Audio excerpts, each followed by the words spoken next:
Bonsoir à tous. Donc là, on va reprendre la suite de notre balade dans les communautés végétales du Lautaret.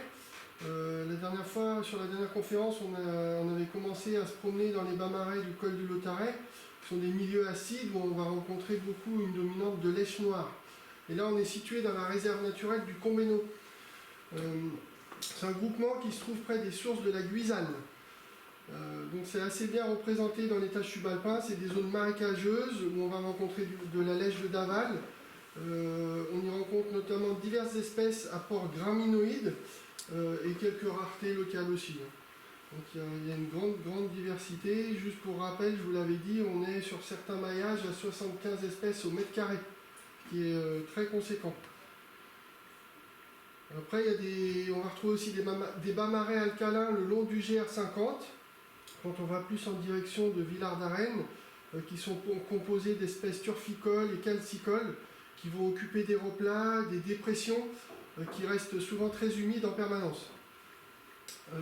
Là, lors de l'herborisation dans ces milieux-là, on a rencontré un global de 30 familles. Au travers de ces 30 familles, on a rencontré 69 genres, dont 6 genres présentaient 2 espèces, 6 genres présentaient 3 espèces, et deux genres présentaient 4 espèces. Celui qui représentait le plus d'espèces, le genre qui représentait le plus d'espèces, c'était les carex. On était à 12 espèces différentes de carex. On va rencontrer aussi des prairies à nardes, le nard raide, Nardus stricta, et après on va descendre un peu plus bas dans des mégaphorbiae, qui sont une grande mosaïque de milieux. On est toujours au pied du massif du Combéno.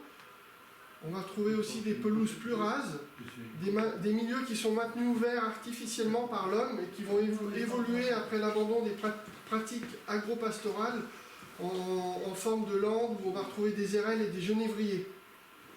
Alors les mégaphorbiae sont des milieux à végétation de hautes herbes qui sont souvent présentes sur les bas de pente de la pyramide du Lot-Richard. Donc des milieux humides, riches, où il y a une forte compétitivité pour la lumière.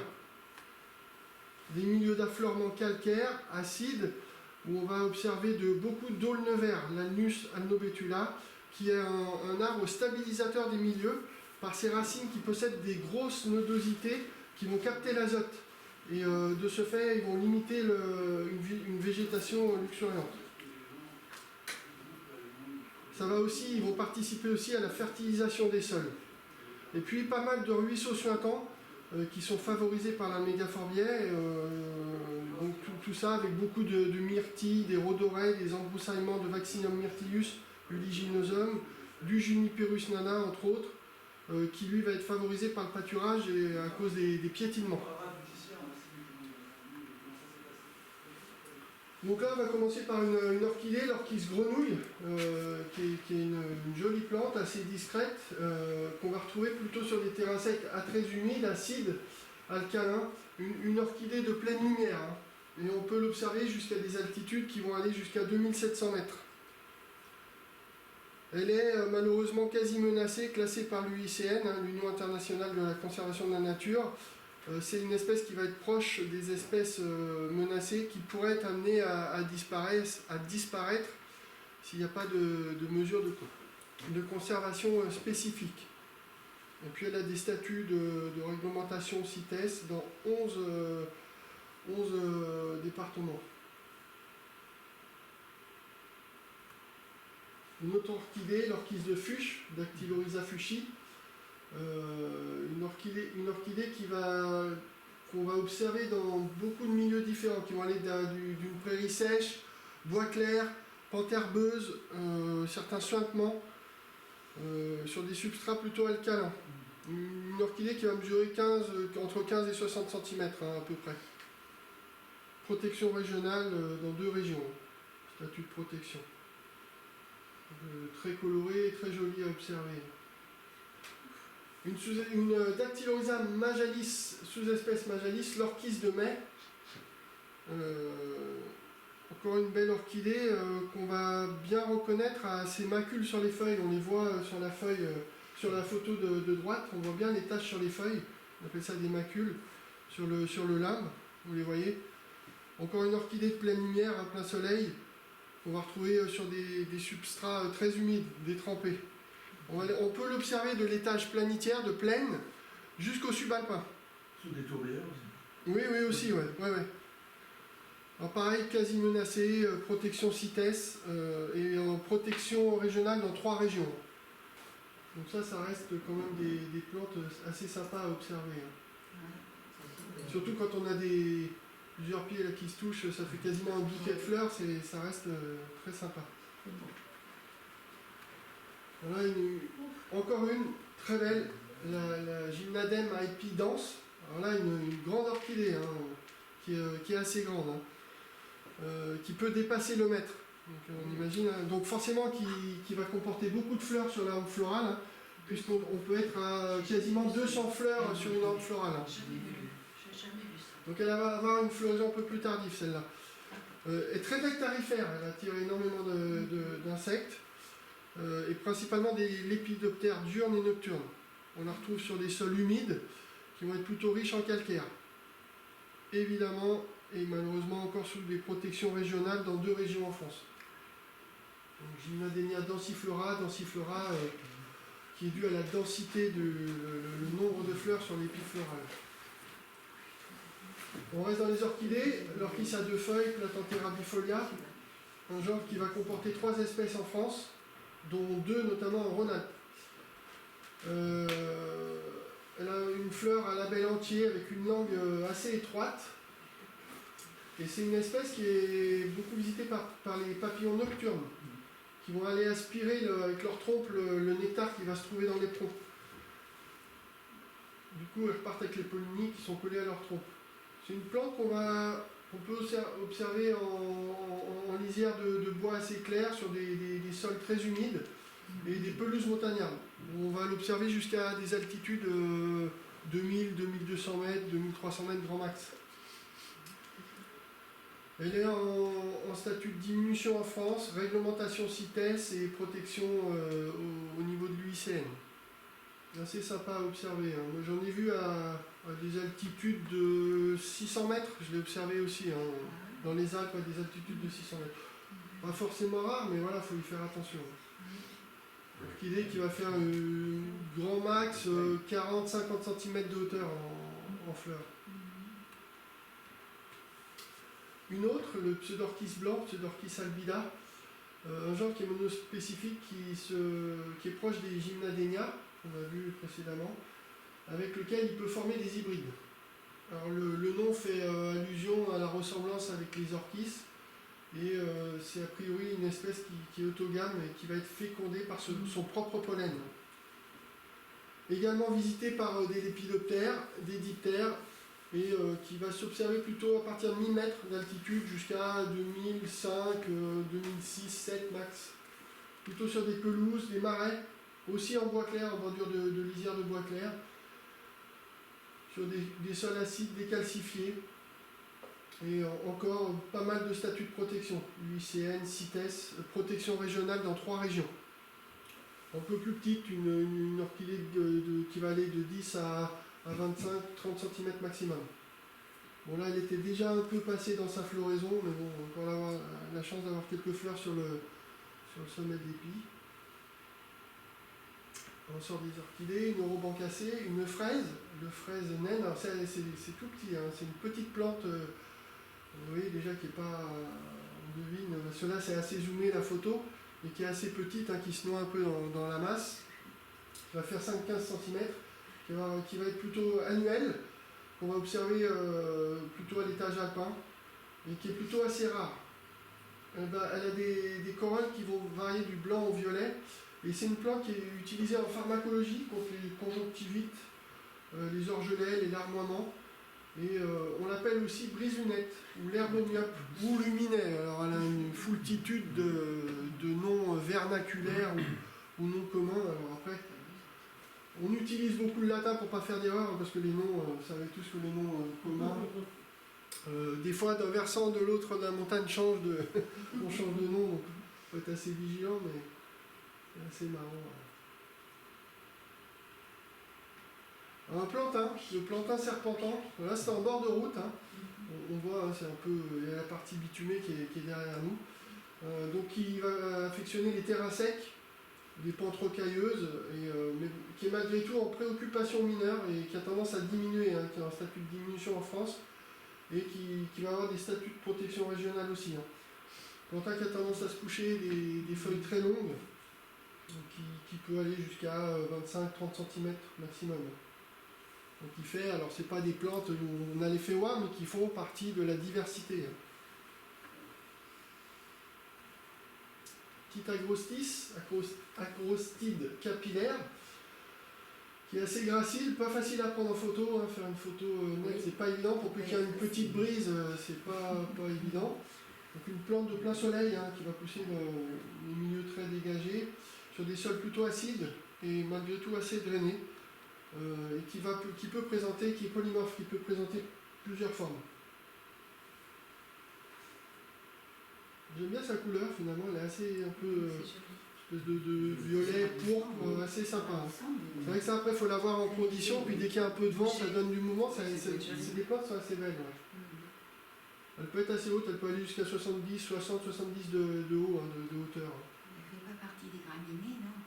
Oui, c'est une poacée, anciennement les graminées. Ouais. Poacée, c'est anciennement les graminées. Ouais. Une autre, une fétuque à feuilles capillaires, Festuca trichophylla. Bon, la fétuque, c'est un genre cosmopolite, hein, tempéré d'environ 450 espèces, hein, donc c'est assez vaste hein, quand même. Donc il y a de la diversité dans le genre. Hein. Elle, on va plutôt l'observer sur des sols calcaires, à tendance plutôt calcaire. Voilà, pareil, hein, c'est pas évident de faire une photo, ouais, c'est pas ça. Hein. Les photos ont été faites avec mon portable, donc pour les mises au point sur les poacées, c'est pas ça. L'avoine odorante, qui est une espèce à tendance hygrophile, qui adore les sols détrempés, très humides, et à tendance plutôt acide. Et c'est celle qu'on appelle l'herbe à bison, qui va dégager une odeur de coumarine. La coumarine, c'est un peu une odeur de foin coupé. C'est assez agréable, et donc la fameuse herbe à bison qui est mise dans la vodka. Et les Amérindiens l'utilisaient comme encens sous le nom de cheveux de terre-mère. Encore une plante, il y en a beaucoup, on voit encore avec des statuts de protection. Protection nationale, annexe 1 et 2. Donc là, il y a un fort statut de protection. Donc, protection nationale, c'est la plus élevée. Hein. Là, ça veut dire que, en fait, quand vous allez dans des milieux naturels comme ça, bah, c'est ce type de plante on l'observe, on touche à rien. Bon, là, généralement, on va pas faire un bouquet, mais quand c'est des fleurs, il ne faut pas faire de prélèvement de toute partie de la plante. Hein. Feuilles, graines, fleurs, il ne faut rien toucher. On observe juste la plante.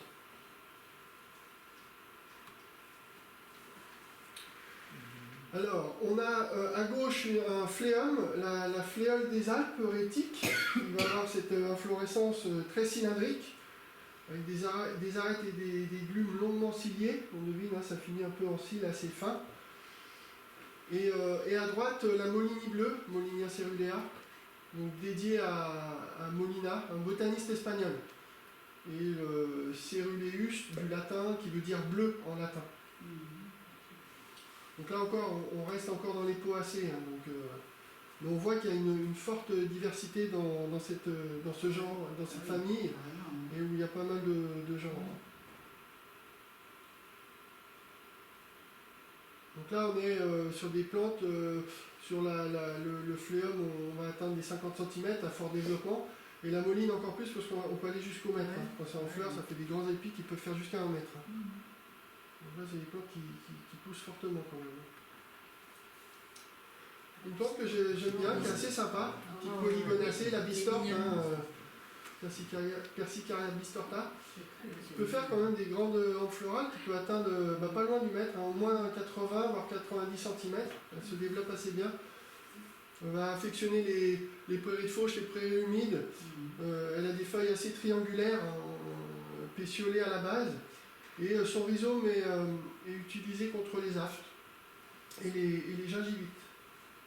Et elle est protégée dans 4 régions. Alors j'ai pas nommé les régions de protection, mais en France, elle a un statut de protection dans 4 régions. Et ce qui est violacé là à côté, c'est quoi? C'est de la C'est de la salade et de la sanguissorbe, ça. c'est ça. Ouais. Oui. Ouais. Après on voit une petite fleur un peu violette, alors là après c'est pas assez net hein, parce que la mise au point. Ouais. Mais après c'est vrai qu'on voit hein, cette grosse, ce foisonnement de plantes à fort développement, on sent que là il y a de la concurrence. Hein. Donc du coup ça impose, les plantes du coup vont se développer fortement et faire des grandes hampes pour aller chercher la lumière. Hein. Mais là c'est vrai que quand on est sur site, on a des champs de fleurs, hein. C'est vraiment très agréable. Hein. Bon bah ça, Calta palustris, bah, on l'a alors elle est en fleurs déjà en ce moment au jardin alpin, là, au parc. Ça y est, elle est en fleurs là. Donc bah, ça reste une belle plante, hein, on la connaît tous, très mellifère. Les Scandinaves l'utilisent pour leur fête au 1er mai, en confection de guirlandes.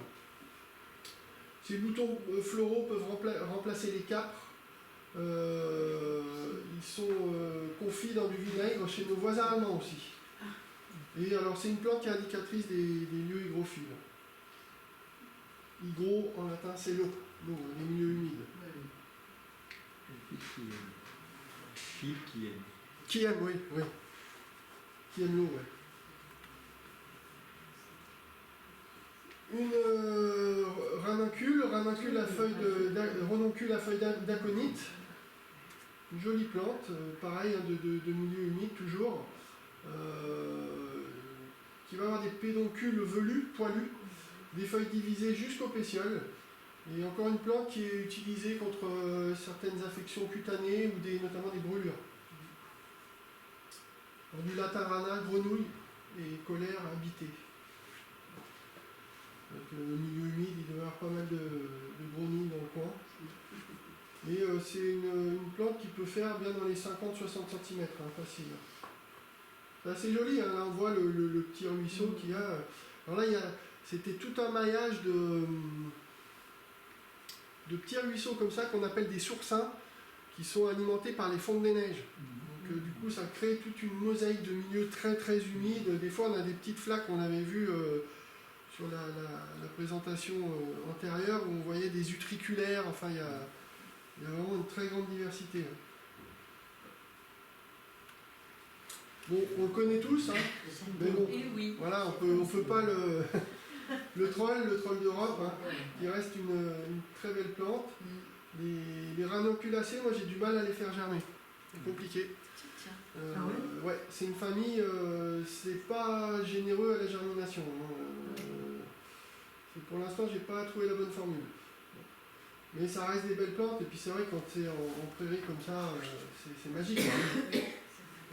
Alors elle a une particularité, elle est uniquement fréquentée par deux petites mouches qui vont aller pondre au cœur de la fleur. Et c'est les larves qui vont se nourrir des graines. Donc c'est assez curieux. Hein. Cette forme un peu globulaire, la globuleuse de la fleur est très jolie. Hein. Puis il fait son 50-60 cm, hein, on les voit bien. C'est assez sympa. Oui. Mais c'est souvent ombragé, non? Ah non, là on est en pleine lumière. Là, on le voit d'ailleurs, c'est très lumineux. Oui, parce que moi j'ai vu des champs, mais ils étaient. Oui, des champs. Oui, alors après, voilà, on ne trouve pas, mais quand même, souvent, moi j'ai plus observé en zone vraiment dégagée que sur des parties ombragées. Mais il peut y en avoir un peu sur des zones mi-ombre. Oui, c'est des mi-ombre. Une potentille, la potentille tormentille, Potentilla erecta, qui va avoir 4 pétales, on appelle ça tétramère, on voit bien cette symétrie des 4 pétales. Ça c'est une plante de sol acide et humide, encore on reste dans des milieux humides, qui autrefois était utilisée dans les teintureries, et toujours en Laponie pour tanner les cuirs et le teinter. Sa racine est astringente et elle a foultitude de propriétés médicinales. Et à l'époque, la racine aussi faisait office de chicorée. Quand elle était torréfiée, ils l'utilisaient un peu comme de la chicorée. Alors après, j'ai personnellement pas goûté. Je m'y aventurerai pas, mais bon. En cas de disette. Ouais, voilà, c'est ça. Bon, je pense qu'on a encore un peu de marge. Un rosier, on va aussi retrouver du rosier, le rosier des chiens, Rosa canina. Un gros rosier qui peut faire jusqu'à 2 mètres de développement. Qui reste malgré tout assez joli, ce petit rose qui vire un peu au blanc avec les étamines jaunes sur le cœur de la fleur, c'est assez joli. Il comporte énormément d'aiguillons très crochus. Ces cynorhodons qui sont les graines sont très rouges, en rouge très vif, qui sont assez jolis, qui vont du coup contraster sur les feuillages avec les fleurs. Et bon voilà, il y a un tas d'histoires. Les navigateurs les consommaient à maturité la pulpe acidulée pour combattre le scorbut. Apparemment, il y a des histoires naturelles qui disent que ce rosier avait le pouvoir de guérir les morsures de chiens enragés. Je préfère pas me faire mordre par le chien malgré tout. C'est pour ça qu'on appelle le rosier des chiens. Mais mais souvent ça vient de légendes, de choses comme ça. Mais oui, on passe quand même de poacées, de graminées à des rosiers. Enfin, il y a une grande diversité. Le rosier des montagnes, Rosa montana. Un autre rosier qui va encore avoir un développement plus exubérant puisqu'il peut atteindre jusqu'à 3 mètres. Donc il pousse. Pas mal des pédicelles et des fruits dotés de soies glanduleuses, des aiguillons assez éparses, plus éparses, assez droits et grêles. Et ce qui est intéressant, c'est ces folioles qui vont dégager une odeur de résine quand on les frotte. C'est assez marrant. Et c'est un rosier qui a été décrit au XVIIIe par Dominique Chay, qui était un jeune berger ecclésiastique haut alpin. Il y a un rosier qui n'a pas d'épines du tout. J'avais vu celui-là. Oui, alors là je ne l'ai pas observé, mais oui, il y en a. Moi je l'ai vu plus au sud. Ouais. Là on va basculer plus sur les saules. Il y a pas mal de saules aussi, on a observé pas mal de saules, forcément le saule asté. Là c'est la sous-espèce Salix astata, sous-espèce astata. On va beaucoup le retrouver en communauté dans les aulnais avec des aulnes verts qui ne vont pas dépasser 1 mètre de hauteur. Et sa floraison va démarrer à la fin de l'hiver, dès la fin de l'hiver. Il y a des grandes feuilles lancéolées, assez peu dentées. Et au départ, le limbe, c'est-à-dire la surface de la feuille, va être très velue, beaucoup de pilosité qui va avoir tendance à disparaître après. Un autre saule, le saule de l'Agère, Salix lageri, qui va avoir des rameaux couverts d'un feutre de poils qui vont devenir un peu noirâtres avec le temps, et des feuilles assez grandes, de grande taille, et on les reconnaît bien, parce que sous le revers du limbe, elles sont plutôt blanches, gris clair. Ouais. Les feuilles sont quand même assez grandes. Alors là, on est sur des saules qui vont faire entre 80 cm et maxi 3 mètres, pas plus. Alors souvent c'est pareil, tous ces petits arbres de montagne, il faut s'imaginer au cœur de l'hiver avec selon l'enneigement de l'année, le poids de la neige qui va avoir tendance à les tasser, à les casser. Du coup il reste assez bas, assez ramifié et assez bas. Un autre saule, le saule noircissant, indicateur de mésohygrophile montagnard, qui va aimer lui les sols filtrants qui vont présenter des variations d'humidité au cours de l'année. Des périodes très humides qui peuvent s'assécher, rebasculer sur l'humide. Il affectionne bien ce type de milieu.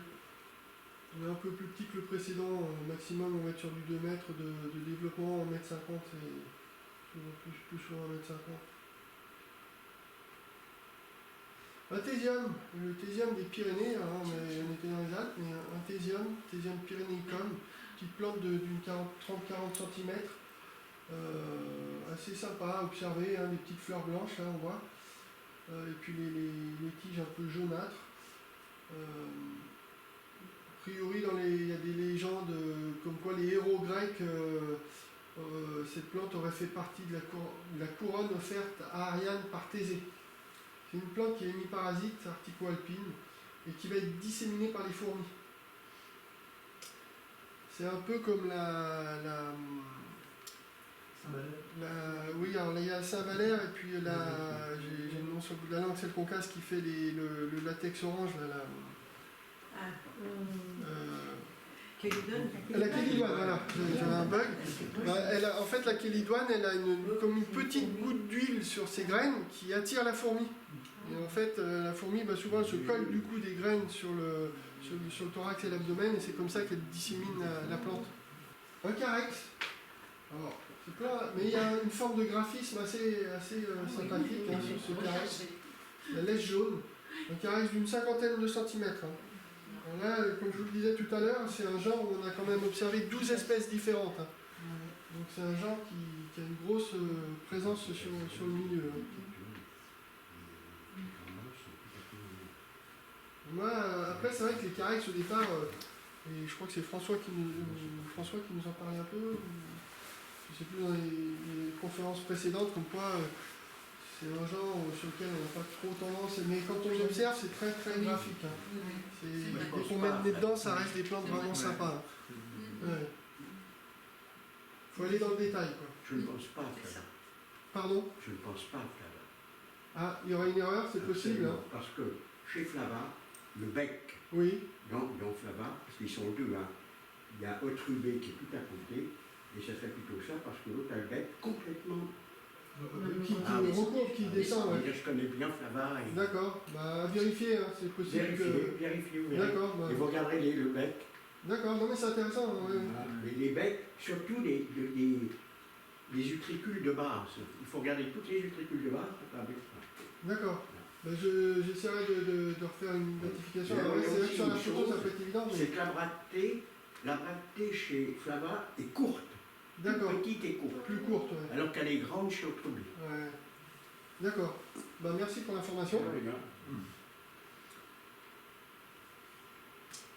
Alors là, on va basculer plus sur des mégaforbières. Alors, ce sont des milieux où il y avoir des plantes à fort développement, beaucoup de poacées et une grande diversité végétale. Malgré tout, des prairies qui restent avec un cortège floristique très variable et souvent des floraisons assez spectaculaires. Donc on retrouve des rosiers, donc deux rosiers, le rosier des Alpes et le rosier velu. Donc le pendulina qui normalement est sans aiguillon, où on a très très peu, qui va avoir des fruits pendants, qui ont tendance à pendre un peu, une espèce qui est très polymorphe, donc il faut faire très attention, parce que notamment certains spécimens peuvent comporter beaucoup d'aiguillons, donc c'est là que c'est un peu piégeux. Hein. Donc lui il va affectionner plutôt des milieux un peu mi-ombre, assez frais. Et pareil, on va le retrouver dans les aulnaies où il y a beaucoup d'aulnes ou des rhodoraies, des rhododendrons, des grands aplats de rhododendrons. Et en dessous, on a le rosier velu qui va nous présenter des aiguillons assez droits avec des bases non élargies, un feuillage plutôt glauque, hein, on voit bien ce vert un peu glauque, velu, glanduleux sur la face inférieure. Alors lui, il a une protection, le rosier velu, il est en protection régionale en Alsace. Et là, on voit bien les cynorhodons, hein, les différentes formes et couleurs de cynorhodons, qui reste pour moi un attrait sur le rosier après la fleur. Hein. Il y a une grande diversité de cynorhodons au travers des formes et des couleurs qui est assez intéressant. On retrouve un saule, le saule fétide, qui va être plus un petit arbrisseau de entre 50 cm et 90 cm, 1 mètre, 1 mètre 20, qui va, pareil, des sols très très humides. Il a toute tendance un peu à se cacher dans le fouillis des herbes qui l'entourent. Pelouse subalpine, c'est un arbuste idioïque et fortement nervé, denté et des feuilles glanduleuses. Donc lui, là, de mémoire, il n'était pas très très très grand, mais c'est vrai qu'on voit, il y a pas mal d'herbes autour, tendance un peu à se dissimuler dans la masse. L'ail victorial, Allium victorialis, les ailles ou les os restent des plantes magiques. Hein. Pareil, une grande diversité de couleurs et de fleurs qui sont assez sympas. Celui-là, il est floraison blanche, très sphérique. Pareil, il y a pas mal d'histoires sur ces tailles. Hein. Pareil, lui, l'UICN, préoccupation mineure, il a tendance à disparaître en France. Il est quand même assez grand, hein. Fait son bon 60 cm de haut, hein, quand il est en fleur. Normalement, on ne peut pas le louper, hein. La buplèvre à longue feuille, Bupleurum longifolium, une petite particularité, bon là c'est dommage, on ne voit pas les feuilles sur la photo, mais elles sont perfoliées, elles sont traversées par la tige. Des caractéristiques pour l'identifier. Et c'est un dissident de la famille des Apiacées, aux feuilles généralement fortement divisées. Je l'ai jamais vu. Contour lisse et régulier. Ouais. Et ça fleurit quand? Ah bah là, En été oui, là, c'était en juillet. Ah oui. Tiens. C'est beaucoup agrandi la plante. Oui, parce que là, le zoom, il est fait sur la fleur. Oui. Donc, mais là, la plante, elle fait quoi? 30-40 cm. Après, ça dépend, elle peut aller un peu plus grand, mais... C'est-à-dire qu'après, c'est toujours pareil, il y a une telle concurrence là que c'est Asukura qui va prendre la place. Donc, Ah, c'est original. Hein. ouais, forcément, il faut bien prendre en compte que la photo est prise de... c'est zoomé sur la fleur, donc forcément, il y a ce graphisme. D'accord. Là, on est sur une grande berce, hein, ouais, donc des plantes à fort développement. On va atteindre 1,50 m quand c'est en fleur. Des tiges très costauds, robustes, cannelées, creuses, évolues. C'est des caractères d'identification. Les fleurs sont disposées en corolle irrégulière et qui sont comestibles à l'état jeune, uniquement. Il y a pas mal de sous-espèces, hein, chez la grande berce, notamment Montanum, Pyrenicum, Sibiricum. Enfin voilà, là, il faut prendre des fleurs pour les identifier précisément. L'impératoire, Impératoria ostrutium, encore une plante qui peut se développer fortement, atteindre 1 mètre. Bon là, on n'y était pas, on était plus sur du 40, hein, mais ça développe. Hein. Donc on l'appelle le benjoin aussi. Vous avez peut-être déjà entendu cette plante appelée comme ça depuis le Moyen-Âge, hein, comme elle était utilisée depuis le Moyen-Âge comme plante médicinale. C'est une plante typique des mégaphorbiae hygrophiles et surtout à tendance acidophile, sur l'acide. Le Pleurosperme d'Autriche, Pleurospermum austriacum. On reste dans de la plante à fort développement, on reste encore sur du 1,50 m et les plantes qui poussent. Hein. Encore des tiges creuses et à fort diamètre, hein, des plantes assez costauds. Hein.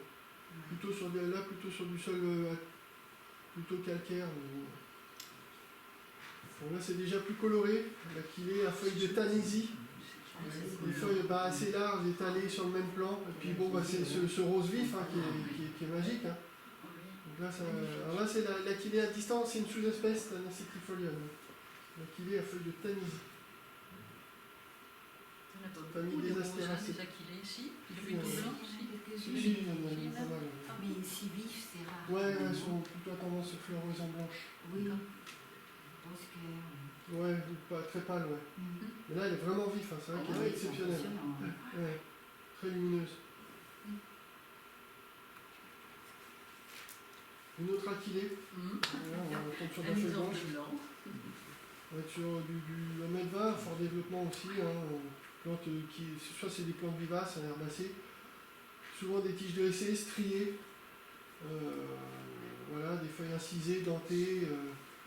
Des limbes assez larges sur le dessus, pubescents sur le dessous. Donc, ça reste, quand on observe le milieu, des plantes vraiment qui ont tout leur sens et qui ont vraiment leur place ici. C'est très joli. Hein. Les fleurs là sont tubuleuses. C'est assez graphique en fait. Bon, celle-là, je pense que tout le monde la connaît, la centaurée. Plante de biotope mésophile, du collinien au subalpin, qui va se propager par stolon. Des fleurs bicolores, on voit bien ces nuances de bleu, après pourpre, des histamines plus foncées, là, qui tirent sur le violet foncé. Donc, malheureusement, protection régionale dans 3 départements, donc voilà, on aura une plante à faire attention. Ouais. Bah forcément, voilà, on se balade. C'est trop beau. Bon, nous, on est branché plantes, mais la personne qui connaît pas trop, c'est bucolique, c'est sympa, tiens, je vais me faire un petit bouquet, mais voilà, multiplié par le nombre de personnes qui passent, ben, on arrive à... Il y en a plus. Et ouais, ça devient compliqué. Donc il est temps de prendre conscience de protéger tout ça.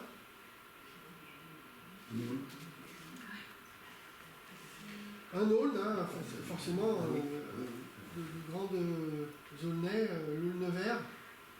Donc, lui qui va faire 2,50 m pas plus, hein, il est tellement tassé par le poids de la neige. Une espèce qui est purement artico-alpine. On va le retrouver beaucoup sur des pentes, des ravins humides. Et puis bah, ça, il va créer des fourrés, hein, où là, forcément, il y a toute la faune qui va venir se planquer dedans. Les chamois et tout, ouais, pas mal d'oiseaux aiment bien se planquer un peu dedans. Hein. Ça en fait des refuges. Et autrefois, il était utilisé pour stopper la lactation des femmes, avec des cataplasmes de feuilles séchées puis hachées. Ça devait être super. Voilà, ça, voilà, j'ai fait plein de recherches pour vous présenter tout ça. Donc des fois, on retrouve des petites anecdotes assez... Mais pourquoi pas, hein. Faire un moment que ça a Bon, changé. on n'en est plus là, on a évolué. Donc et lui, il est en protection régionale en Franche-Comté. Bon, ben en Franche-Comté, il y a beaucoup de Voilà. femmes. On est monté le bel. Qui sont privés. Oui. Un myosotis retombant, Il est décambas. ballot, dis donc, ton musotis. Ouais. Ah, il est un petit peu pâle. Un port assez, très lâche, un port très lâche, oui, il est moins vif. Oui. Il va présenter des calices à poils crochus à la base et appliqués sur les dents. Ouais, et là, il fait 30, 40 cm. Hein. Qu'est-ce que tu veux dire par appliquer sur les dents? Il faudrait rentrer dans la fleur, c'est très serré. Enfin, bon, là, après, il faut aller dans le détail Ah d'accord. de la Ça va fleur. pas compliqué. Ouais, ben là, il faudrait que je mette, j'aurais dû mettre un zoom sur une fleur. Non mais les dents, Mettre un les médaillon. dents elles sont dans la fleur. Ouais. Les dents. Le poil. Les poils, ouais, c'est les Oui. poils. Ah d'accord. Le vélard à feuilles de tanésie. Ah. Ça, c'est une belle plante hein, qui présente de nombreuses corolles, hein, qui est très. Là, ça fait un gros bouquet sur des grandes tiges. Hein. C'est parfumé. Ouais, ça a une odeur ou un parfum. Je sais pas si voilà, on est vraiment sur un parfum, mais ouais, ça dégage une. Ouais. Ça, c'est sympa, puis alors là, quand il y a des touffes comme ça, ça fait son effet. Hein. Ouais. Donc elle était autrefois nommée Huguenini, en hommage au botaniste et médecin chambérien du 19e, Huguenin. Ça s'appelle Huguenin. Descurenia tanacetifolia. Oui. Famille de la famille des brassicacées, c'est la famille des choux, du chou. Les phytomas, la fameuse réponse, hein. Oui. Ah, pareil, il y a plein d'espèces. Hein. Donc ça, c'est des plantes vraiment merveilleuses. Hein, ouais. Très très beau, ouais. Ah oui. Très belle plante. Ouais. Donc ça, c'est la réponse ovale, le Phytoma ovatum, qui est assez haute, hein, qui peut atteindre 80 cm. Elle a des tiges feuillées jusqu'au sommet, des feuilles échancrées en cœur à la base. Elle a une couleur très très foncée. Hein. Elle est mellifère, elle a tiré pas mal d'insectes. Donc ça, c'est vraiment le genre Phytoma est un genre que j'affectionne particulièrement parce qu'il y a vraiment des très très belles espèces.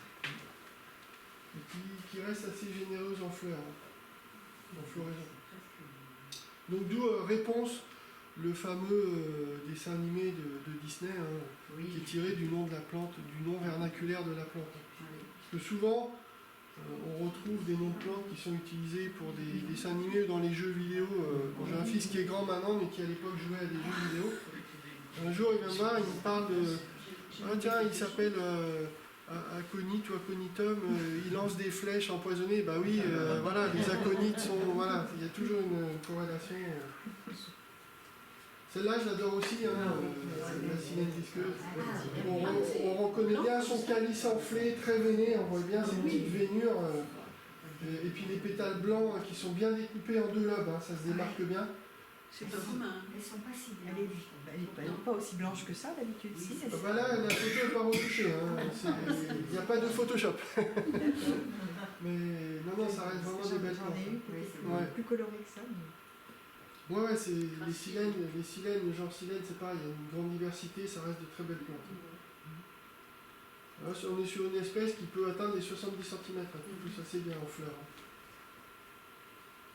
Et là c'est typique, hein, le calice ronflé comme ça, veiné, c'est... Un géranium, le géranium des bois, Géranium sylvaticum, hein, qui est une espèce commune en montagne, hein, qu'on va observer de 400 mètres à 2500 mètres à peu près d'altitude, qui est une plante très velue, mellifère, glanduleuse, plutôt dans le haut, voilà, qui reste très sympa. Les feuilles sont en forme polygonale, divisées en 5 à 7 segments. On voit bien la division de la feuille. Oui. Celui-là, il est protégé en Picardie. Mais ça reste c'est joli, hein, c'est Oui, de joli fleurs, c'est très joli. Ouais. Un millepertuis tacheté, Hypericum maculatum. Alors le millepertuis, c'est un genre tempéré des montagnes tropicales qui présente un genre qui présente 420 espèces. Hein, il y a une grande diversité dans le genre. Alors, celui-là, il va mesurer une soixantaine de centimètres. C'est gracile, on voit, il est noyé dans la masse encore. Et ça reste pareil, hein, des plantes assez lumineuses, un jaune lumineux. Lui, on va le retrouver un peu aussi bien sur des sols calcaires que siliceux. Il n'y a pas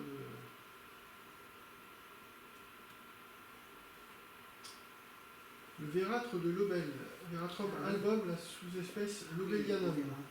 Alors, évidemment, à ne pas confondre avec la gentiane. Non. La grande gentiane jaune, hein, dont on tire on extrait de la racine pour faire l'alcool, la suze ou le salers, l'alcool. Là. Il y en a Donc qui sont le vérat est toxique, voilà. Ouais.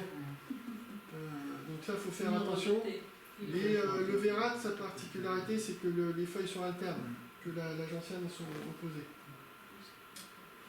Donc ça, lui, il pousse dans les prairies d'alpage, les clairières humides, les aulnaies, les mégaforbiais. Et a priori, c'est vrai qu'il a tendance, à certains milieux, à envahir. Et ça pourrait être intéressant pour être sur place pour faire l'expérience, mais il suffit de supprimer, de casser la tige. Et en fait, c'est l'eau, quand il pleut, qui va rentrer dans la tige, qui va finalement faire pourrir la souche à la langue. Après, je ne sais pas si tu as une expérience particulière sur le sujet, mais bon. J'ai trouvé cette info. Moi, je suis toujours avide d'infos parce que des fois, je me dis si un jour j'ai l'occasion de faire l'expérience, ça peut être intéressant. Mais après, il faut avoir. Après, la vérate que tu avais à l'alpin, Ouais. elle se développe pas suffisamment pour C'est que ça. Là, c'est plus voilà, en biotope milieu naturel. Ouais. Lui, il va atteindre son mètre 50. Hein. C'est des plantes à fort développement. Hein. Et ça, le bétail ne mange pas. Non. Non, je croyais. Je croyais. Non, mais ils sont pas fous. Hein. Ils sont pas fous. Ouais, ils sont malins. bien, hein. Ouais. Bon, la nature a bien fait les choses. Hein. Ils sont malheureux. Une neuroban cassée, la rhinante prête deux coques. Oui, Oui, oui. On appelle ça la plante hochet, hein, quand il y a les graines, qu'on les secoue, ça fait comme un bruit de hochet, là, les graines de capsule. Ouais. Ça, c'est des plantes qui sont semi-parasites, hein, elles ont des racines suçoires qui vont aller épuiser leur nourriture au travers de plantes hautes, notamment des poacées, des graminées. Donc ça reste des plantes... alors ça, j'avais fait des semis en place dans la prairie de Fauche, à l'alpin du parc floral. Elles avaient germé, on n'a pas réussi à les emmener au-delà. C'est pas évident, j'aimerais bien les installer de manière pérenne, même si elle a un cycle annuel, mais par ses semis spontanés, j'ai pas trouvé, j'ai pas réussi à les garder. Cette prairie, elle est juste Ils ne sont après pas trouvés les le jardin alpin. Peut-être, elle a pas trouvé l'autre, pourtant il y a pas mal de poacées hein, dans la prairie de Fauche, mais bon. J'ai pas réussi. Bon, on va retenter. Après, c'est des semis en place hein, qu'on a fait. Donc,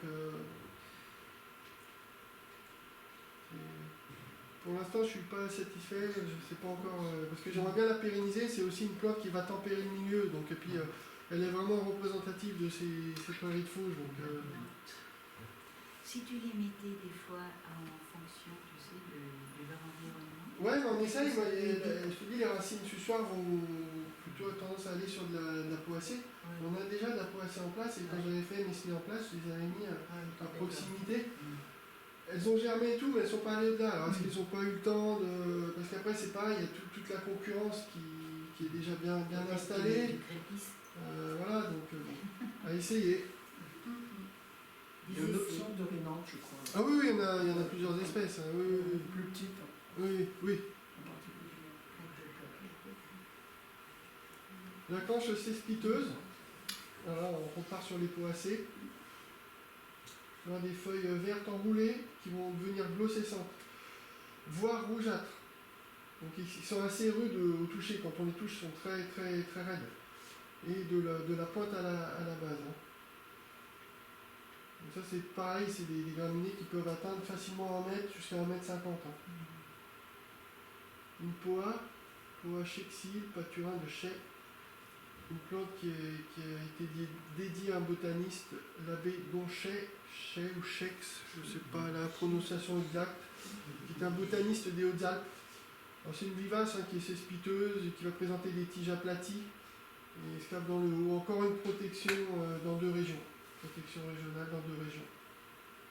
Bon bah là voilà, celui-là on connaît tous, la rhubarbe des moines, Rumex alpinus, qui sont vraiment typiques des reposoirs alpins, là, où il y a souvent les vaches là, qui s'accumulent et tout, donc ça c'est vraiment typique. Des feuilles qui sont riches en acide oxalique et qui nourrissaient les cochons à l'époque pendant l'hiver. Ils donnaient à manger ça aux cochons. On utilisait aussi la racine comme purgatif et aussi utilisé en pâtisserie. Ouais, le pétiole, mais bon. Mais là c'est vraiment typique, on sait que quand on voit ça c'est un reposoir, on sait que l'alpinus, on l'a installé dans notre mégaforbier sur l'alpin du parc floral là. Ils ont bien germé, ils ont bien poussé. Et là, je sais pas, j'ai l'impression qu'ils se sont bloqués l'année dernière et là, ils sont en train de repercer. J'espère qu'ils vont enfin envoyer un peu de jus là parce que c'est quand même des plantes à fort développement. Bon. Après, est-ce que c'est une plante potentiellement, moi ce qui m'amène à la réflexion, c'est une plante qui n'aime pas être brassée niveau racinaire, peut-être qu'un semis en place serait peut-être plus, faut avoir à essayer. Il y a pas mal de plantes comme ça qui est... assez riche. Ouais, c'est ça, ouais, on va... En fait, il y a tous les excréments. Ouais, bah c'est ça, les reposoirs, les... Et Ouais, donc, il faut que le sol soit riche. ouais. Les bouses de vache, tout ça qui alimente, c'est ça. Ouais. Donc, je pense que là c'est prévu, on est en train de faire un amendement. Les vaches sont prévues? Non, un amendement organique. Un autre humex qu'on a aussi également dans notre mégaforbier, pareil, il s'est bloqué, même topo. Mais pareil, on reste sur de la plante à fort développement, 1 mètre de développement. Lui, il a une feuille qui est beaucoup plus en forme de hallebarde, fer de lance, hein, et qui rappelle un peu la feuille de la rome. On voit bien la différence avec celui d'avant, où la feuille est beaucoup plus ronde. Hein. Le fameux Laconique Tulou, qu'on connaît tous. Alors, évidemment, une plante très toxique, hein. Toutes les parties de la plante sont très toxiques, faites attention. C'est pour ça qu'ils sont toujours intacts. Hein. Personne ne vient les manger. Il vaut mieux pas trop la toucher. Ouais. D'ailleurs, elle était utilisée dans la Rome antique pour empoisonner les flèches. Hein, donc, bon. Vous avez déjà une bonne connaissance des plantes. Pour les loups aussi. Oui. Alors pareil, il y a encore pas mal de statuts de protection départementale, régionale, donc, malgré qu'elles soient toxiques. La violette, il y a aussi. Oui. Mais ça reste des belles plantes, hein, c'est très joli. Hein. C'est très différent de la conite. Il y a la napellus, Ouais. Ah oui. La napellus, elle est plus, pas bleue, mais Oui, c'est ça. des nuances de violet, bleu. Oui. Bon, le pigamon à feuilles en colis, très joli, c'est très fin, très graphique. Une grande plante malgré tout qui peut atteindre 1,50 m, qui a une croissance assez rapide. Hein.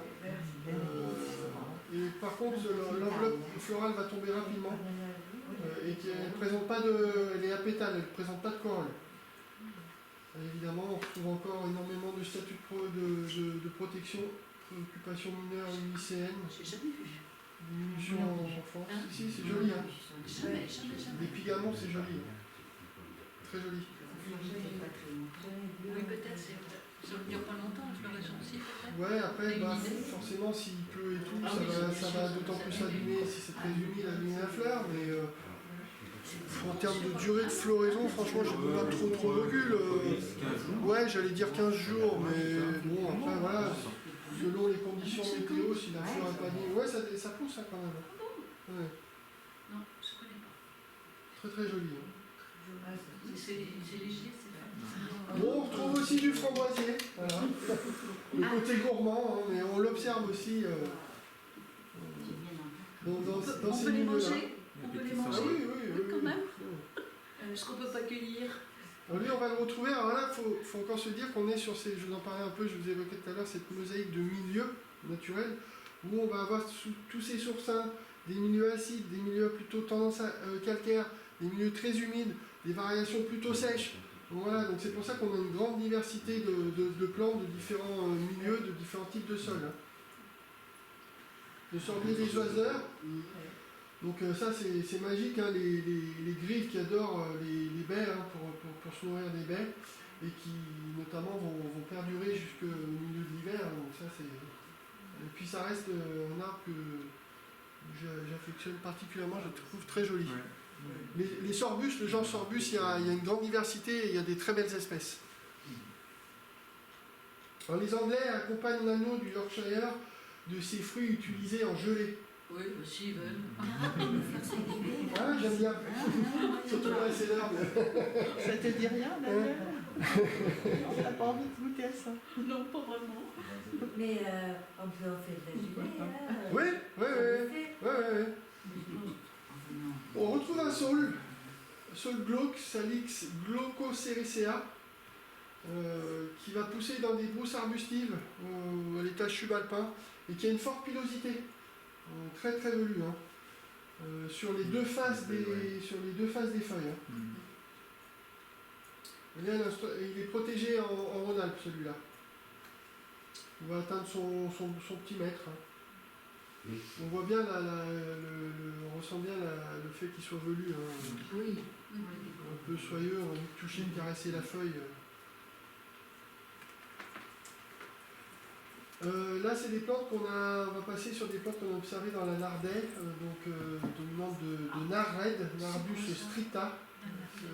Une Nardais, on dénomme au milieu, parce qu'il par une plante dominante, qui va être, on la voit en bas, le Nardus stricta, le nard raide. C'est des milieux qui sont originaires du pastoralisme, qui ont des tendances siliceuses, acides et pauvres en éléments nutritifs, hein, et des végétations assez rases, hein, herbacées assez rases. On va retrouver de l'Antennaria dioica, je pense que une plante qui est très stolonifère. Les pieds de chat, non? Oui, aussi, oui. Alors, j'ai pas mis tous les noms, Non, mais oui, on l'appelle aussi pied de chat. Ouais. Petite plante hein, qui va faire entre 5 et 20 cm. Hein. La cueillette est réglementée parce que forcément, quand on la voit, on a envie de faire, voilà, donc il faut faire attention. Énormément de statuts de protection, donc voilà, et ne pas la confondre avec Carpatica, l'espèce Carpatica qui elle n'est pas stolonifère, qui va présenter des capitules de couleur brune. A priori, elle est utilisée en tisane contre les bronchites aussi. Mais ça reste des jolies plantes. Pareil, installé, je l'ai installé dans les éboulis alpins au parc là. On l'a gardé 2 ans, elle a tendance à disparaître. Donc, alors après, parce que là, les variations de météo, les étés très secs et très chauds, brûlants qu'on a ici, je pense que voilà, pour certains genres, ça va être compliqué. En soi, c'est intéressant d'observer les genres qui s'installent, mais il y en a pour certains où ça va être un peu plus compliqué. Ces pics de chaleur extrêmes, d'autant plus que le jardin est en cours de développement au niveau on va dire, de la masse végétale. Donc le temps que ça temporise un peu, c'est encore très minéral, ça chauffe d'autant plus, donc il y a des montées en température très fortes. C'est assez compliqué, mais en soi, pour moi, c'est tout l'intérêt de ce projet-là, c'est que c'est intéressant d'observer, voir la plante ou l'espèce qui va s'adapter, voir comment elle réagit. C'est son développement, sa pérennité, ses décalages de floraison. Après, on a un tas d'expériences. J'avais semé de l'Arnica montana qui germe très bien en soie, qui supporte bien les repiquages. Et une fois installés, on se les a fait manger par les petites loches, les petites limaces ou les petits escargots. C'est une plante qui a priori aime bien avoir un peu le pied un peu au frais, voilà, puis un peu la tête au soleil. Donc il faut lui trouver la bonne niche, le bon emplacement, c'est pas évident. Mais Bon, bah, on la connaît tous, hein, la Carlinaco, là. Et oui. Carlina acolis, qui est un plat de choix pour les marmottes, qui sont les seules à s'en délecter parce qu'elles ont les dents qui sont faites pour. Hein. Parce que vu comment c'est épineux, on n'y va pas trop. Bon, il y a des légendes sur cette plante qui racontent que cette plante était consommée en soupe ou en infusion et qu'elle aurait guéri les armées de Charlemagne et de Charles Quint contre la peste. Alors dans certains coins, moi je connais des coins à savoir où ils l'appellent un peu la plante baromètre. Ah oui, la nature de la C'est un porte. peu ça, voilà, il la met sur les C'est plantes. la plante des grands. Voilà, elle s'ouvre, elle se ferme selon l'hygrométrie de l'air. Ouais. Oui, oui, exact. Voilà. C'est une plante qui n'est pas très haute, hein, plutôt tapissante, qui va faire une quinzaine de centimètres, qui se noie un peu dans la masse, mais qui est quand même une fleur assez grande et assez graphique. Hein. Il est protégé nulle part. J'ai pas trouvé de statut de protection au moment où j'ai fait mes recherches. Alors, j'avais préparé ça fait déjà 2-3 ans. En fait, elle a une tige. Oui, Oui, oui, oui. Ça s'appelle la Plusieurs noms pomme, au sol. la tige. Oui, bah, des fois il y a des subtilités. Hein. Oui. Deux plantes lumineuses, deux astéracées, donc à gauche le crépice auréal, la crépite dorée, et à droite on a le lion-dent, ispide, le Léontodon ispidus, c'est les C'est ça sous-espèces qui est ispidus. sur la photo. Donc on a une fleur orange, une fleur jaune. Alors celle de gauche, il ne faut pas la confondre avec la piloselle, Pilosella aurantiaca, l'espèce aurantiaca, qui elle, qui va présenter 3 à 20 capitules au sommet de la tige. Et le lion-dent qui lui va avoir des fleurs jaunes ligulées avec des aigrettes blancs de couleur brunâtre. Et des feuilles basillaires à la base qui sont très étroites, ovales et en forme de lance, lancéolée et entière.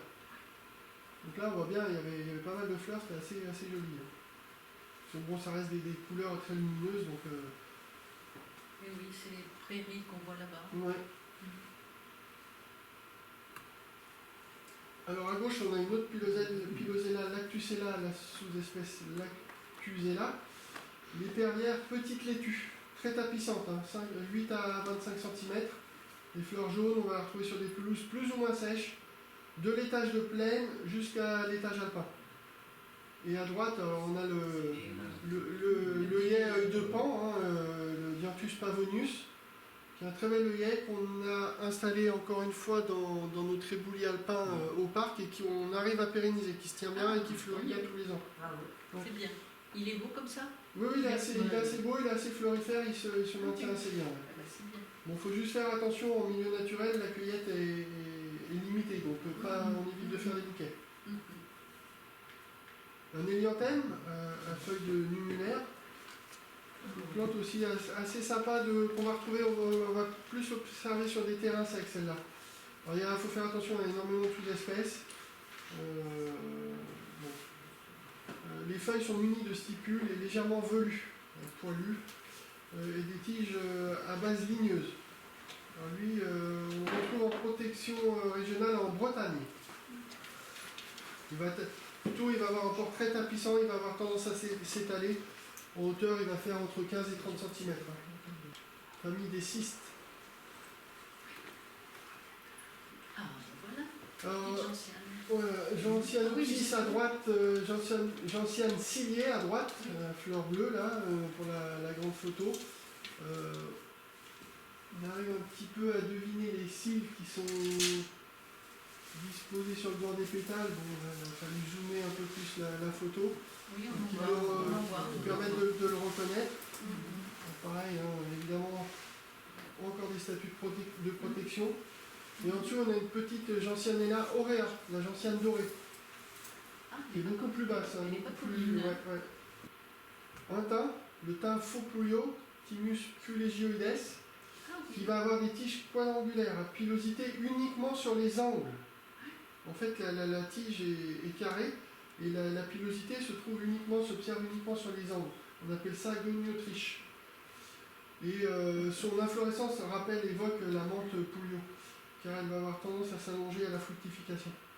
Ça sent bon, Oui, c'est toujours oui, agréable. putain. Oh, c'est joli. Une canche flexueuse, ça pareil, hein, c'est très joli, c'est très gracile, très léger. On l'a installé aussi sur Qu'est-ce que tu sur, Ah bah, il faut appuyer sur les sur le éboulis bouton, de l'Alpin au parc. Non, non, non, Et non. on la tient bien, elle s'installe assez bien. Et ça, elle est vraiment magique. Hein. Quand il y a un peu de vent, selon la lumière rasante du matin ou du soir, ça crée des ambiances assez. Ouais, ça a des nuances un peu rosées. Ouais. Rosé, C'est assez sympa. Ouais. très joli. C'est une belle Et puis avec une belle plante. touffe comme ça. Ouais. Ouais. On a aussi la cespiteuse, la planche cespiteuse, mais qui est beaucoup plus forte, plus costaud. La renouée vivipare, Bistorta vivipara, c'est une plante, alors ça c'est intéressant parce que sur la fleur on voit bien les petites bulbilles, les petites boules un peu rougeâtres qui vont permettre à la plante de se reproduire. Ça va tomber au sol et ça va se reproduire, c'est une graine en fait. Qui se positionne en bas de la hampe florale.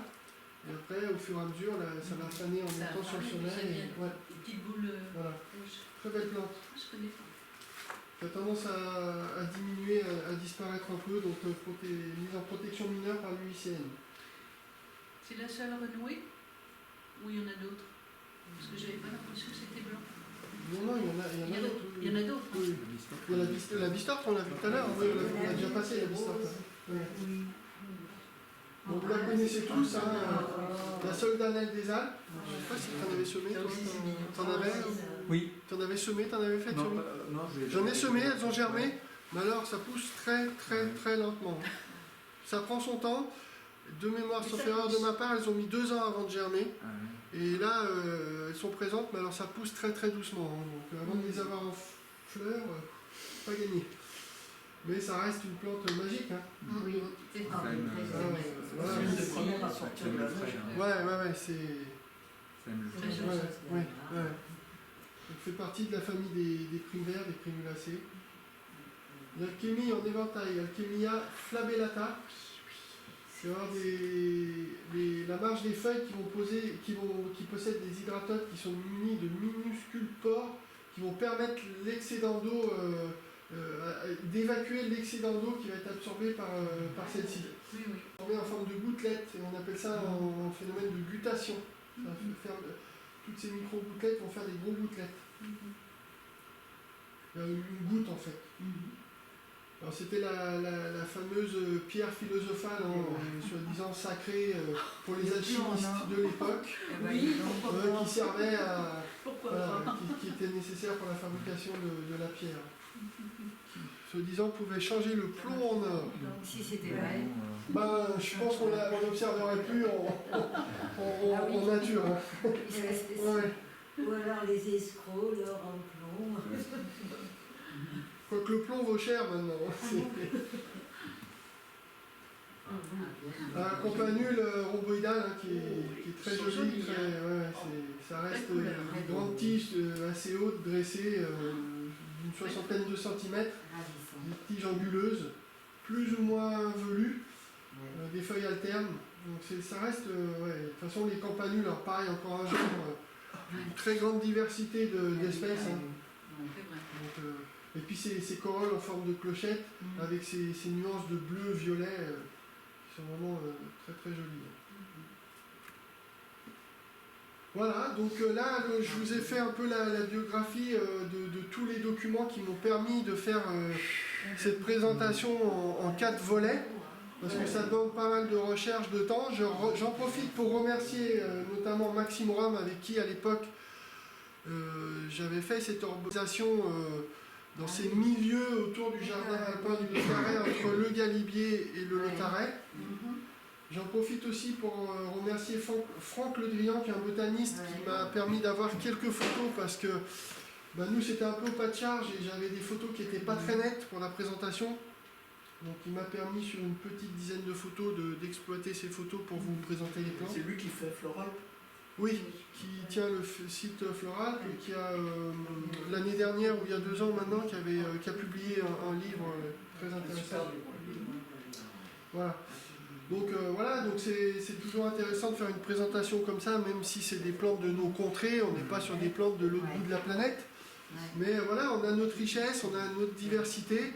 Et puis souvent on va s'intéresser à des plantes qui sont à l'autre bout de la planète et on ne sait pas ce qu'on a chez nous. Et oui, Donc c'était une présentation qui était assez riche, hein, parce qu'il y avait énormément de plantes.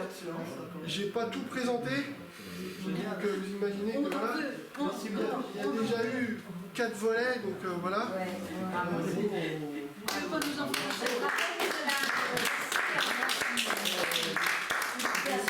voilà pour finir. Là, sur la photo, j'ai triché un petit peu. T'as fait quoi? T'as fait un montage? C'est un montage, mais le lys Martagon Tu a sais qu'il bien... faut pas faire des montages. Laisse-moi t'expliquer. Le lys Martagon a bien été pris en fleurs oui, au niveau de nos herborisations. oui. Mais en fait, je n'avais pas l'axe de la mèche derrière. Oui, Donc voilà, j'ai... voilà. tout mis en Je vous remercie, je vous ai Ça fait un fait petit plaisir. bouquet. Voilà. Un bouquet final. Ça fait plaisir. Voilà.